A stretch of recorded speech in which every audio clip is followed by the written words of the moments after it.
चला तर मंडळी, आज आपण गौरी गणपती विशेष महिनाभर कुरकुरीत राहणारी पोकळ इन्स्टंट चकली करतोय। 2 कप गहू पीठ, 1 कप तांदळाचं पीठ एका स्वच्छ कोरड्या कापडामध्ये काढून त्याची पोटली बांधायची।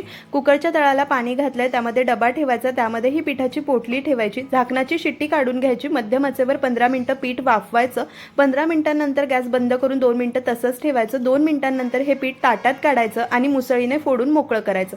नंतर चाळणीने चाळून घ्यायचं, म्हणजे एकसारखं होतं, गाठी गुठळ्या मोडल्या जातात। नंतर आता हे पीठ मळून घ्यायचं। त्यामध्ये मीठ, तीळ, ओवा, हिंग, लाल तिखट, धनेपूड घालायची। नाश्त्याच्या चमच्याने 3 चमचे तेल कडकडीत गरम करून तेलाचं मोहन पिठाला चांगलं चोळून लावायचं। नंतर थोडं थोडं पाणी घालून घट्टसर पीठ मळायचं। मला 1.25 कप पाणी लागलं।